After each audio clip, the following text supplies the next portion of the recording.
श्री स्वामी समर्थ. नमस्कार मित्रांनो. 11 मार्च 1689चा तो काळा दिवस. त्या औरंग्यानं वळवूत तुळजापूर येथे संभाजी राजांना हालहाल करून ठार मारले. आधी त्या औरंग्याने शंभूराजांचे डोळे काढले होते, जीभ छाटली, संपूर्ण शरीराची कातडी काढून घेतली, त्यावर मिठाचा वर्षाव करत राहिला. त्यानंतर त्यानं राजाचं एक एक अवयव वेगळं करून औरंग्याच्या आज्ञेवरून त्यांचा तो तुकडे केलेला देह इंद्रायणी भीमेच्या काठी टाकून देण्यात आला.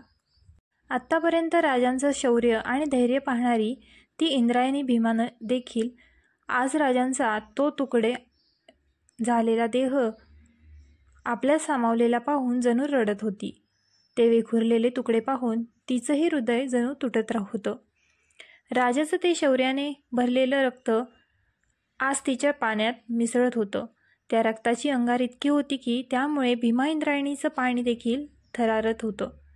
आपल्या शंभूराजांचा देह विच्छिन्न अवस्थेतील तुकड्यांमध्ये तिच्या पाण्यामध्ये पडला होता. इतका शूर राजा, पण आज मात्र राजाच्या त्या शरीराच्या तुकड्यांपाशी जाण्याची कोणाचीही हिंमत होत नव्हती. औरंग्यानं तसा आदेशच काढला होता.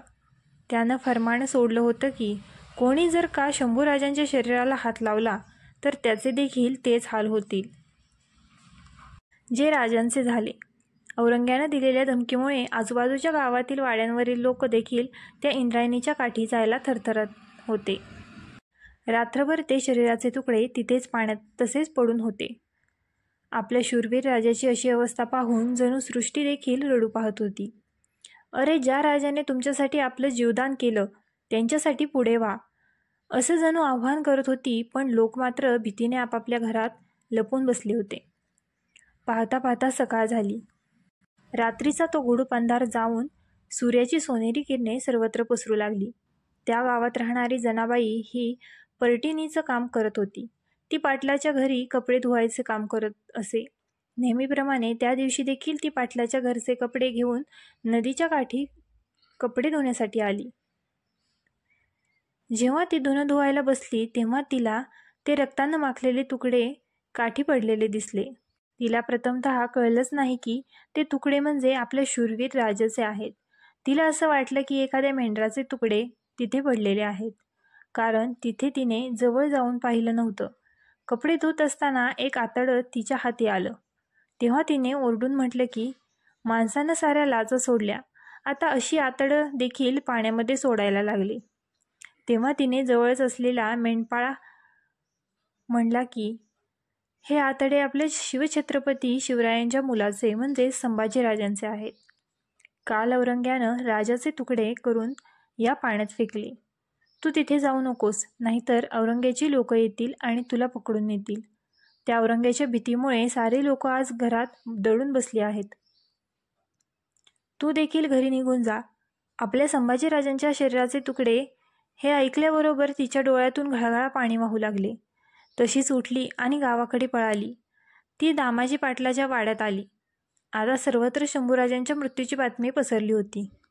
बघता बघता सर्व गावातील लोक पाटलांच्या वाड्याभोवती जमा झाले. आपल्या राजाची अशी अवस्था पाहून सगळ्यांचे चेहरे उदास झाले होते. प्रत्येकजण अश्रू गाळत होता. तेव्हा तेथील मंदिरांमध्ये गोरखनाथ येऊन राहत होते. ते त्या गर्दीतून पुढे आले आणि म्हणाले की आपल्या शिवाजी महाराजांच्या लेकराचं रक्त हाडमास आपल्या गावात आलेलं आहे. हे असंच नदीकिनारी बाजूला पडावं आणि आपण मात्र गप्प बसलेलो आहोत. या गोष्टीचं खूप दुःख वाटत आहे. गोरखनाथांचे हे बोलणं ऐकून मंदिराच्या बाहेर बसलेला गोविंद महार लांबूनच बोलला, तुमचं बोलणं खरं आहे. आपल्या शिवाजीराजांनी आपल्यावरती, आपल्या मुलाबाळांवरती, आपल्या मुलखावरती केलेले उपकार कमी आहेत का? आज त्यांच्या लेकराचा आतडी कोथळा गाव शिवाराच्या बाहेर पडावा आणि आपण मात्र मूग गिळून गप्प बसावं, हे शोभून नाही दिसत. तेव्हा तेथे असलेले दामाजी पाटील म्हणाले, तुम्ही सर्व म्हणताय ते खरं आहे. जितकं तुम्हाला वाईट वाटत आहे त्यापेक्षाही जास्त वाईट मला वाटत आहे. पण करणार काय? गावाच्या सभोवताल 4-5 लाख मुघल सैनिकांचा तळ पडलेला आहे. त्या बादशहाची ताकद खूप मोठी आहे. रक्तमांसाला कोणी शिवू नये असं त्याने फरमान काढलेलं आहे. तेव्हा एकानं म्हटलं, खरं आहे. कारण पंचक्रोशीतल्या साऱ्या गावातील लोक गप्प बसलेले आहेत, तर मग आपणच पुढाकार का घ्यावा? हे सारं ऐकून गावकरी आपल्या घराकडे परतले. भाकर खाऊन सगळेजण पडले होते. झोप तर तशी कुणालाही येत नव्हती. सगळेजण विचाराच्या गुंत्यांमध्ये होते. पण ती जनाबाई मात्र खूप जिद्दीची बाई होती. आपल्या राजासाठी आपण काहीतरी करावं हे तिच्या मनानं पक्क केलं. ती सरळ पाटलिणीच्या वाड्यावर गेली आणि आजूबाजूच्या स्त्रियांना गोळा केलं. शिवाजीराजे आणि संभाजीराजांविषयी गोष्टी काढून ती एकमेकांना प्रोत्साहन देऊ लागली. राजाच्या आठवणीने सगळ्यांचेच काळीज हेलावून गेले होते. असे बोलता बोलता रात्र बरीच झाली, पण कोणीही आपल्या घरी जाण्यासाठी हलत नव्हतं. आपण काहीतरी केलं पाहिजे ही एकच भावना त्यांच्या मनामध्ये निर्माण झाली होती. तेव्हा त्या पाटलिनीने मंदिरातील गोरखबुवांना बोलावून घेतलं. हे सारं पाहत असणारा तो गोविंद पुन्हा तिथे येऊन पोचला. आपल्या हातातली काठी खाली ठेवली आणि दूर बसून राहिला. थोड्या वेळाने बोलू लागली की, जर आम्ही संभाजी महाराजांचं मांस गोळा करून आणलं आणि त्याला अग्नी दिली तर बादशहा करून करून आम्हाला काय करणार? गाव जाळेल इतकंच ना? आता तिच्या बोलण्यामुळे प्रत्येकाच्या अंगामध्ये आग संचारली. तेव्हा गोरखनाथ बुवा देखील म्हणाले की, आपल्या रीतिरिवाजाप्रमाणे जर का आपल्याला आपल्या चावडीत किंवा नदीकिनारी एखादं बेवारस मृत शरीर जरी आढळलं तरी आपण त्याला अग्नी दिला पाहिजे आणि त्याला मुक्ती दिली पाहिजे, असं शास्त्रामध्ये सांगितलेलं आहे. तेव्हा लांबूनच त्या गोविंदाने आवाज दिला आणि सांगितलं की, इथे तर आपल्या शिवाजीराजांच्या मुलाचे तुकडे नदीकाठी पडले आहेत. आम्ही मात्र सगळे नामर्दासारखे बांगड्या घालून गप्प बसलो आहोत. ज्या राजाने आपल्या जनतेसाठी आपल्या जीवाची पर्वा केली नाही, तिथे आपण मात्र आपल्या जीवाची पर्वा करत बसलो आहोत. हे ऐकल्यावर सर्व स्त्रियांच्या अंगामध्ये जणू मायभवानी सळसळली. चला नदीकाठी आपल्या राजाचे तुकडे गोळा करून आपल्या राजाला अग्निसंस्कार देऊ. सर्वत्र एकच आवाज उठला. सर्वत्र काळाभोर काळोख होता, पण त्यावेळी त्या सर्व लेकीच्या अंगी मात्र एक नवीन जोश निर्माण झाला होता. साऱ्या जणी आपल्या पदराला खोचत नदीकडे निघाल्या. तो होणारा गलका दामाजी पाटलांच्या कानावर देखील गेला. आतमध्ये झोपलेले पाटील गडबडीने बाहेर आले. तो आपल्या पत्नीस म्हणाला, कारभारीणबाई, हे काय चालवलंय? बादशहाच्या हे लक्षात आलं तर काय होईल हे कळतंय का तुम्हाला?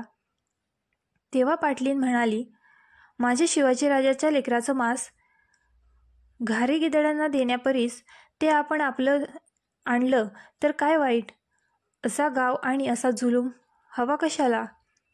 सांभाळा तुमचं गाव आणि तुमचं घर, निघतो आम्ही. पाटलीन रागानेच वाड्यातून बाहेर पडली.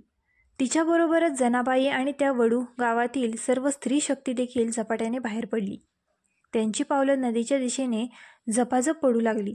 हातात काठी घेऊन गोविंद सगळ्यांच्या पुढे चालत होता. सर्वजण नदीकाठी पोहोचले. सर्वत्र अंधार होता. शिवाय गावाभोवती पडलेल्या बादशहाच्या फौजेची भीती देखील होती. बायांनी पाठीमागे पाहिलं तर गावातील सर्व पुरुष मंडळी देखील त्यांच्या दिशेने येत होती. त्या पुरुष मंडळीमध्ये दामाजी पाटील देखील होते. आता मध्यरात्रीची वेळ असल्यामुळे औरंग्याचे सैनिक गाढ झोपी गेले होते. सर्व गावकरी दबकत दबकत त्या नदीच्या किनारी आले. तिथे त्यांनी कुडाचा चुल्हा पेटवला. मंद प्रकाशात ते नदीकाठी शोधाशोध करू लागले.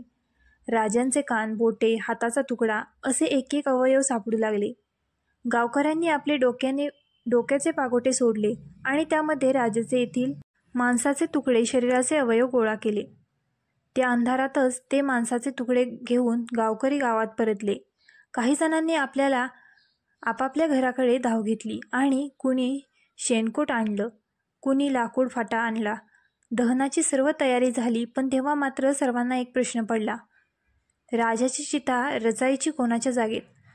दामाजी पाटील तर आपल्या साऱ्या जमिनीवरती पाणी सोडायला तयार होते, पण जमीन ही कोसभर अंतरावरती होती. त्या जागेतून बादशहाचा तळ देखील अगदी जवळच होता. बाकीचे जमीन मालक आपल्या जमिनी देण्यासाठी घाबरलेले होते. सर्व गाव एकमेकांच्या कुजबुजत होता. लोकांची ही कुजबूज ऐकून एका कोपऱ्यात उभा असलेला गोविंद पुढे आला. गाव शिवाराजवळच्या आपल्या जमिनीकडे त्याने बोट केलं आणि म्हणाला, ही आम्हा महाराजांची वतनी जमीन आहे. इथे आमच्या जमिनीत अग्नी द्या. शंभूराजांना समजा पुढे जाऊन बादशहाच्या लोकांचे संकट आलं तर आम्ही कुठेही निघून जाऊ. आम्हा गरिबांच्या ताटात घुगऱ्या खाणारा राजा आहे आपला शंभू राजा, हे आम्ही विसरू शकत नाही. मग तिथे त्या गोविंदांच्या जागेमध्ये सरणं रचलं गेलं. बादशहाची फौज खबर मिळाली तर गावात येऊ शकत होती, म्हणून दामाजी पाटलांनी गावातील तरण्या ताठ्या पोरांना तिथे उभे राहून लक्ष ठेवायला सांगितलं.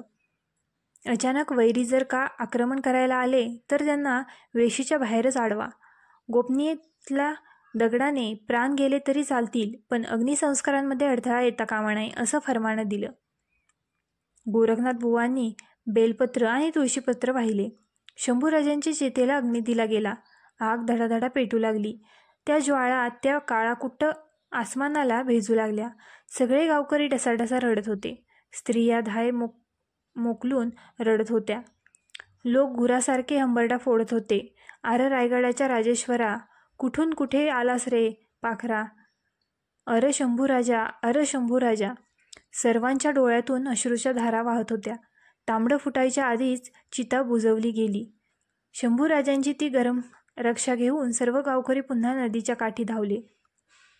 शंभूराजांची ती रक्षा नदीमध्ये अर्पण केली गेली. तो गोविंद महार म्हणजेच रायाप्पा महार यांचा मावस भाऊ, त्या जनाबाईचे, राधाई पाटलिनीचे, त्या गावातील लोकांचे आणि गोविंद महार यांना संपूर्ण महाराष्ट्र कधीच विसरू शकणार नाही. तो मरणारा औरंग्या फक्त मेला, पण आपले शंभू राजे मात्र अमर झाले. जय भवानी, जय शिवाजी, जय शंभूराजे. व्हिडिओ आवडला असल्यास आपल्या ग्लो मराठी चॅनलला लाईक, शेअर आणि सबस्क्राईब करायला विसरू नका.